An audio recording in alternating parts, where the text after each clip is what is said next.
Pues este vídeo es para mostrar cómo se utiliza el tester de componentes, que es esta plaquita. Va alimentada con una pila de 9 voltios y bueno, pues tiene un display donde presenta la información y un zócalo y una zona de prueba que básicamente es lo mismo. Si nos fijamos aquí, tiene la zona 1, 2 y 3 y aquí también indica 1, 2, 3, 2, 1, 2, 3. Eso quiere decir que realmente el tester tiene 3 terminales para poder probar componentes de 2 o 3 terminales. El 1 es común, es decir, es el mismo punto. Tanto el 1 de esta zona como el 1 de aquí, con lo cual pues nos da una flexibilidad para poder colocar componentes pues de diferentes tamaños. Esto normalmente se utiliza para los componentes de montaje superficial y esto se utiliza para los componentes que tienen patillas, como por ejemplo los diodos o los condensadores.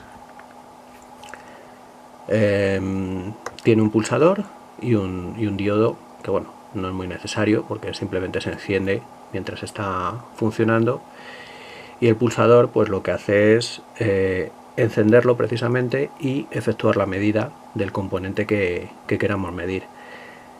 Automáticamente al cabo de unos segundos el solo se apaga, con lo cual bueno, pues el diodo este realmente no es necesario, se podría eliminar y así evitar consumo de la batería.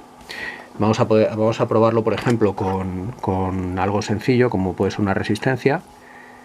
Esta resistencia, como vemos, es del color naranja amarillo, con lo cual serían 330 K, 330 kiloohmios. La ponemos entre el terminal 1 y 2, o el 1 y el 3, o el 2 y el 3, da igual los terminales que utilicemos, con lo cual si la ponemos con que sean terminales diferentes, por ejemplo en este caso sería entre el 1 y el 3, que tenga dos filas este zócalo da igual, es decir, este es el 3 y este también es el 3. Cerramos y pulsamos. Primero nos indica el estado de la batería y luego nos indica el valor de la resistencia, y que la resistencia está entre el terminal 1 y 3. 325 kiloohmios, como son 330 kiloohmios la resistencia, teóricamente está dentro de la tolerancia, es decir, ese es el valor real de la resistencia, y lo que marca la resistencia pues sería el valor teórico, 330K, 325K. Ahora al cabo de unos segundos el solo se apaga, ahí está. Si queremos medir por ejemplo un diodo, pues lo mismo, al ser de dos terminales lo ponemos entre dos terminales, en este caso ha caído pues por la abertura que tiene entre las patillas, entre el 1 y el 2. Tenemos que tener cuidado únicamente entre no ponerlo entre el 1 y el 1, porque en ese caso pues no nos mediría nada, claro. Cerramos, pulsamos y nos indica que es un diodo, que el cátodo está en el pin 1 y el ánodo está en el pin 2. Nos indica la capacidad de la unión y la tensión directa de 672 milivoltios del diodo.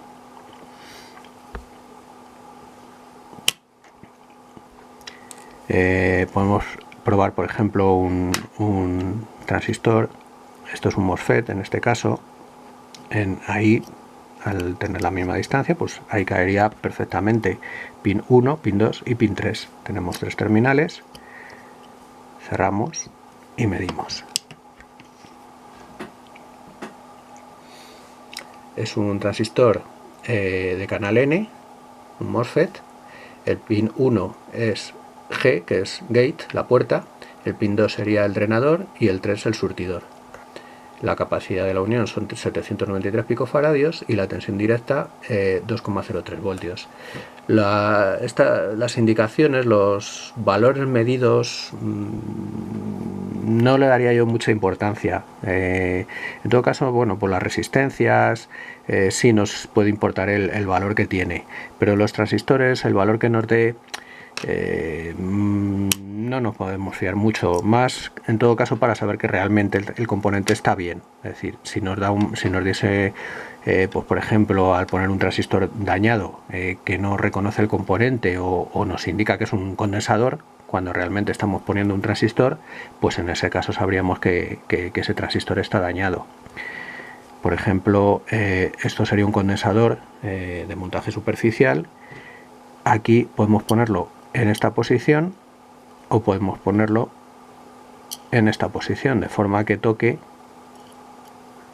los contactos que tiene el condensador, pues dos de las zonas de cobre que hay aquí para medir. Normalmente yo lo que hago es presionarlo un poquito para que haga buen contacto, y aquí ya nos está dando que es un condensador entre los pines 2 y 3 y que tiene 100 microfaradios, 107,7, es decir, el valor teórico por 100 microfaradios. La pérdida de tensión 1,6% y la resistencia 0,23 ohmios. Por ejemplo, si tenemos un componente, yo sé lo que es, pero si no sabemos lo que es, podemos ponerlo y pulsar. Nos indica que es un diodo, en este caso, está entre el cátodo en el pin 2 y el ánodo en el pin 3.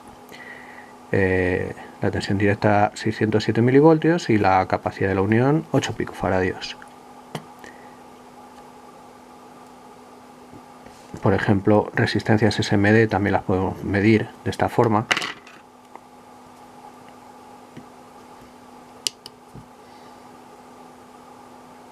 En este caso, entre el pin 2 y 3, 97 kiloohmios. Realmente es una resistencia de 100 kiloohmios. Por eso nos está dando un valor de 100. Muy típico de las resistencias que ha salido disparada. En este caso, por ejemplo, pues tenemos un transistor SMD también. No sabemos si es de qué tipo. Lo pondremos así, de esta forma, que cada uno de los pines, no sé si se llega a ver, tiene 3 terminales.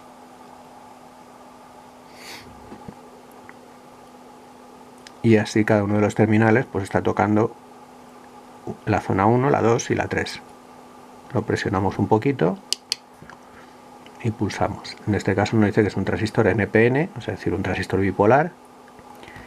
El pin 1 es el colector, el 2 la base y el 3 el emisor. La ganancia son 284 y la tensión directa base emisor, en este caso 709 milivoltios.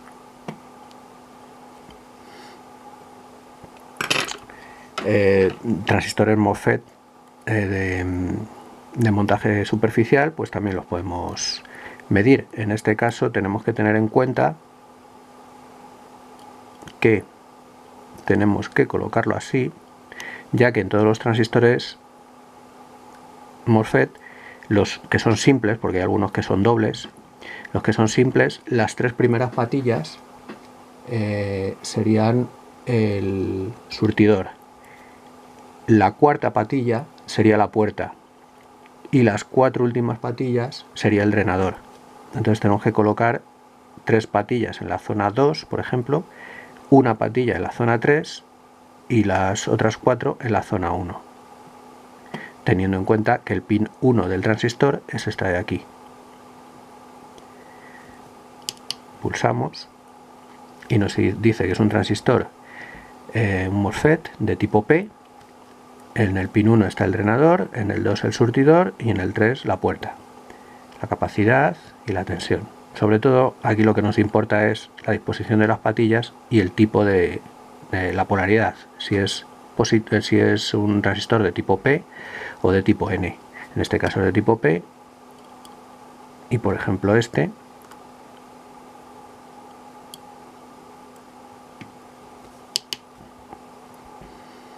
es un tipo N. La disposición de las patillas es la misma, drenador, surtidor y puerta en el pin 3. Y ahora con un tema que hay que tener mucho cuidado con este aparato, la medida de condensadores. Puede medir perfectamente condensadores desde muy pequeños hasta de bastante capacidad. Este, por ejemplo, es un condensador de 1000 microfaradios a 25 voltios. Tenemos que tener mucho cuidado que los condensadores no estén cargados. Es decir, aunque un condensador, aunque lo hayamos quitado un circuito, puede tener algo de tensión, puede tener algo de carga. Por ejemplo, vamos a ver.